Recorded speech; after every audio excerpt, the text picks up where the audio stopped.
I was definitely curious to hear more about the that process of how do you prove alienation in court. I think you said it was like a 5-step process or 5-model process.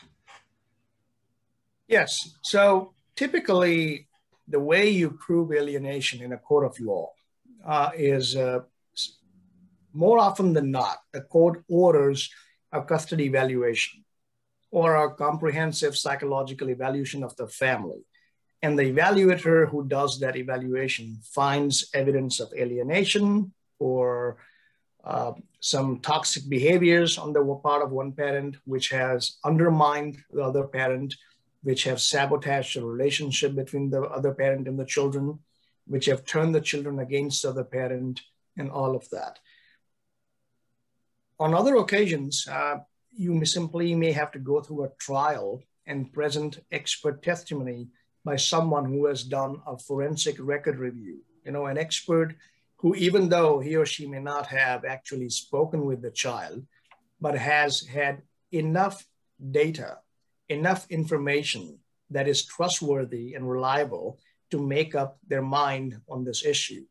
And such information could be Child Protective Services reports, therapy reports, medical evaluations and medical reports, police reports, affidavits filed by witnesses, by parties, interviews done by police or the investigators, emails, voicemails, communications between the parties and the children, and all of that. Together, this information allows an expert to opine with a level of medical or clinical certainty as to whether this is a case of alienation or not. But to go down on a deeper level, lawyers have their own way of proving alienation. There's no one way of proving alienation in a court of law.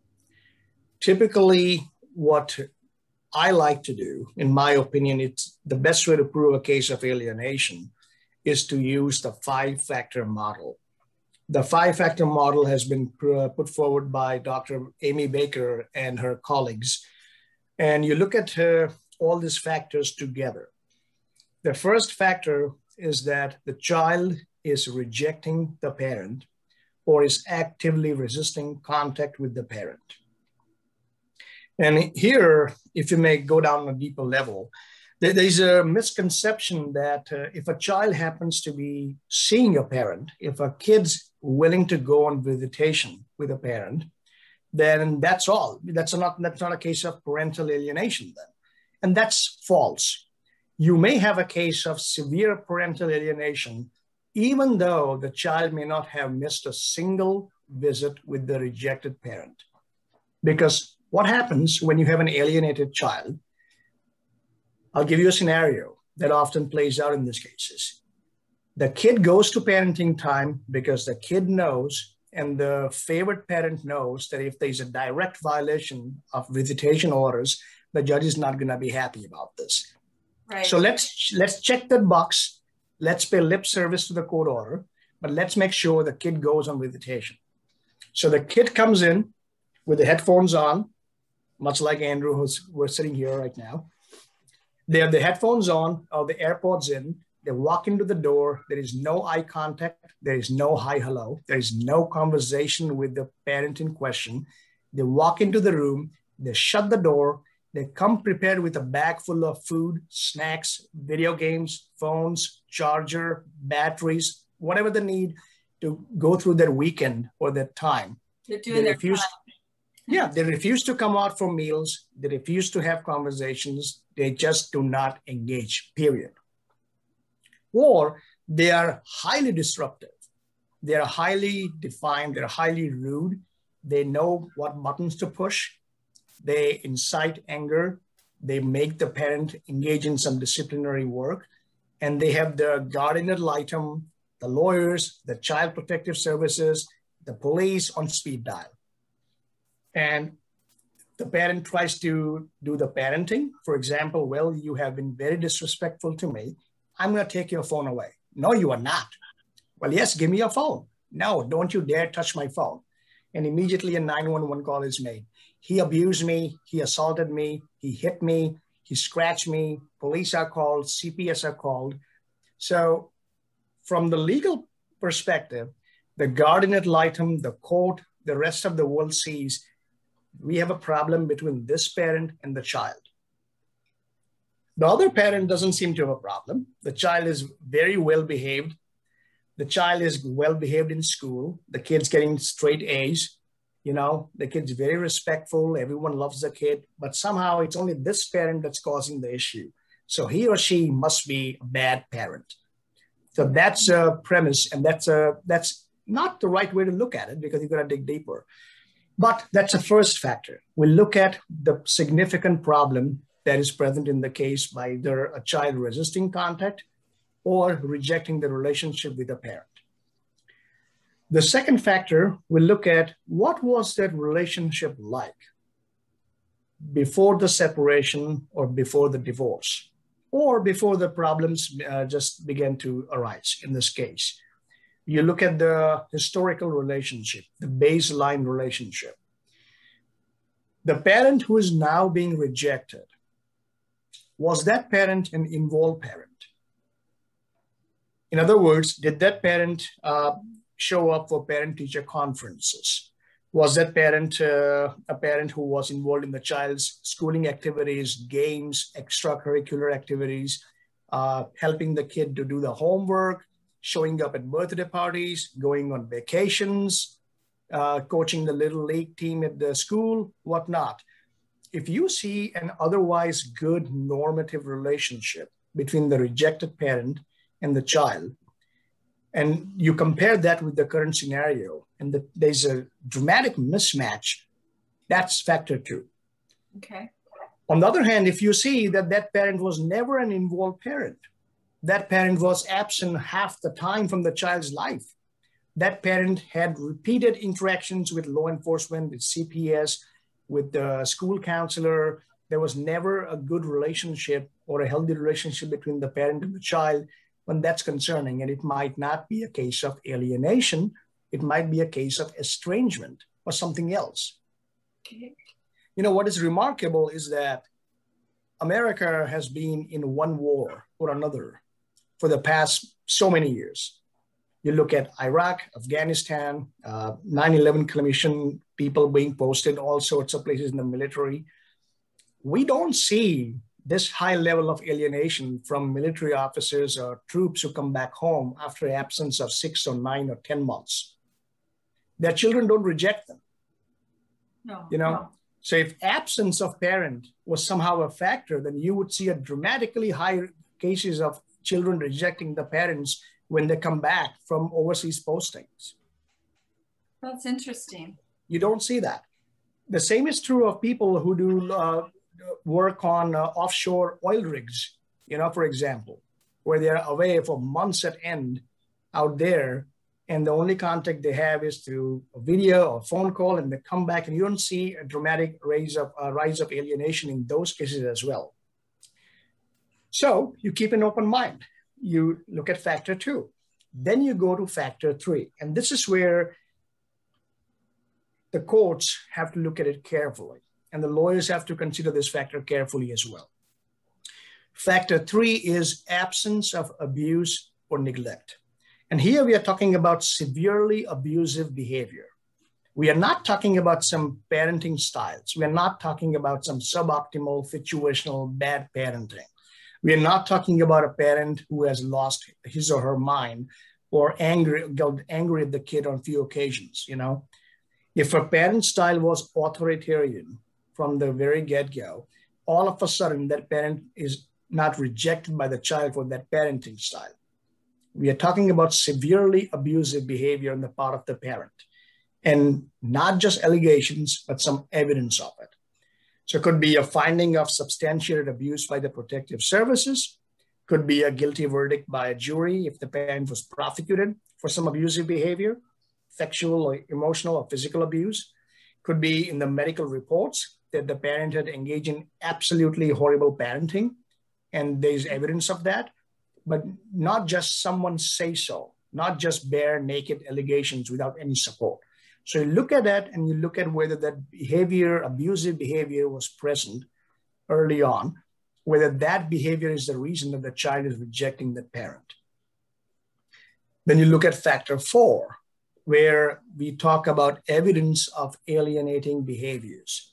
Because remember, the detractors complain that the proponents of alienation don't look at evidence. In their mind, in their eyes, just because the child has rejected a parent, that's the reason good enough to claim alienation. And that's not the case, because factor 4 is precisely about that. Factor 4, we look at some of the well-known, documented alienating behaviors, typically known as 17 alienating strategies. Whether any of those behaviors have been manifested, have been engaged in by the favored parent. And we look at evidence of that. We don't sit back and speculate that this is what must have happened behind the closed doors. We look for evidence about a campaign of disparagement or bad mouthing by one parent. Do we have witnesses? Has anyone witnessed this parent bad mouth the other parent in front of the child? In some extreme cases, they do it just out in the open. I had a case where the mother was disparaging the father and openly claiming how she had to go out and find love outside the marriage because he wasn't a man enough. And she copied the children on these emails. Oh. Yeah. So here we have an example of a mother who not only told the father, you are not a man enough, but I had to go and find other men doing a married life. And yes, I cheated on you. And that's because you were not the man enough for me. And she copied the kids on this toxic communications day in and day out. And children started to parrot that in therapy. You were never there present for us. You never were there for us. Mom was alone raising us, which was completely not true. And the therapist could see how they was affecting the children. So you look for evidence of these alienating behaviors. And then that could be through emails, voicemails, social media posts, witnesses who have seen a parent engage in particular behavior.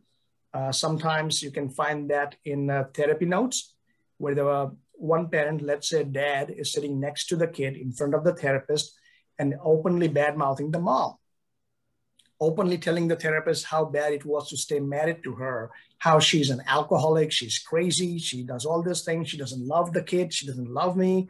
And this is all being recorded or memorialized in some way, and this is happening in front of the child. You look at the medical reports. What was said to the doctor or the physician in front of the kid? So you look at all these evidences of one parent's behaviors.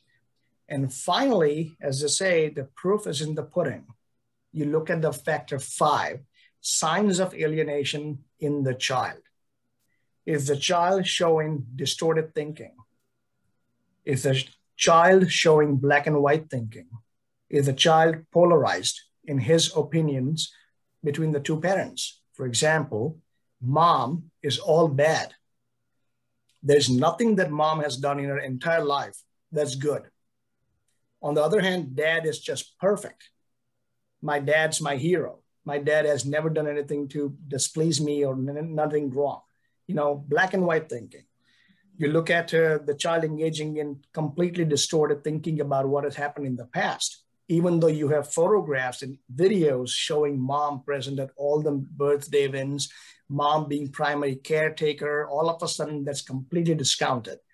You show the alienated children their smiling, laughing photographs where they are hugging the parent on vacations. I was faking it. She forced me to take those pictures. They will completely disengage. They will start spying. They will go through the computers. They will email confidential documents to the other parent. It's significant violation of boundaries between a parent and a child. Well, it's almost you are encouraging your child to act as an adult, as an ally in your litigation against the other parent. The children, they prompt information and they say, without being asked, I thought of this on my own. No one asked me to say this. Independent thinker phenomenon. So there's particular signs of alienated children.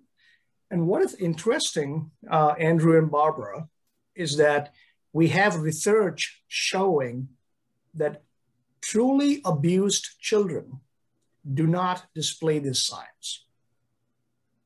Children who have been truly abused, where the parents have pled guilty or have been found to be abusive by courts or by protective services, and when the social workers have to remove the children from their toxic homes, those children end up making excuses for their abusive parents. They will always choose their abusive parent. Yeah, they will. Okay, she's not. She was just.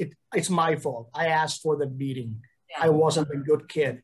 It's not her fault. She doesn't drink that much, or whatnot. They will try to maintain. They'll try to save a relationship. They'll want to be bonded to the abusive person. Yeah. In alienation situation, faults are exaggerated. The reasons are frivolous. I don't want to see my mom because she's mean. She drinks all the time. She yells, she screams. When was the last time your mom screamed at you? Doesn't matter. I don't want to see her. She just doesn't love me. She's mean. She was never there. It's like nonstop propaganda of misinformation, disinformation, and distorted thinking. So together, this 5-factor model may give you a clue that you may have a case of alienation. And again, it's a spectrum. You might have a mild case of alienation. You might have a moderate case of alienation, and you may have a severe case of alienation. What typically works in a mild case probably will not work in a moderate to severe case. So not every case of alienation requires that you rush into the court and suddenly ask for change of custody, no contact order, sanctions, jail time, all those things. If it's a mild case of alienation, yes, you should ask for early intervention because you don't have the luxury to sit back and wait until it gets to a severe case. But you can start with psychoeducational tools. You can ask for a little bit more parenting time to counter that toxic propaganda of misinformation. The courts can warn the parent that, look, this is concerning. The kid doesn't seem to be that affected yet, but we are not going to let this go. These behaviors must be contained. Let's have a review hearing in 6 weeks or 12 weeks to figure out if the situation has changed. Because if not, we might have to go to the next level. The mistake that many lawyers make is they take a look at the case from a superficial standpoint. They ask the client, well, is the kid coming to see you? Yes. Well, then let's not worry about it. That's what the judge is going to ask me. If there is no violation of parenting time orders, just go to counseling, go to therapy, work it out. It's not a case of alienation. And that's a mistake because children are resilient and alienation affects children in different ways. Even sometimes in the same family, an older child might be affected very differently from a younger child. You might have a child who is completely alienated, who refuses to engage with a parent, but the younger child is completely fine, doesn't seem to be that affected, and is able to fight back against the alienating parent, or vice versa. But you have to address those behaviors and try to nip them in the bud if you can. Otherwise, it gets phenomenally expensive from an emotional standpoint and financial standpoint. And sometimes, if the kid's going to be 16 or 17 sometime soon, it may be too late at that time.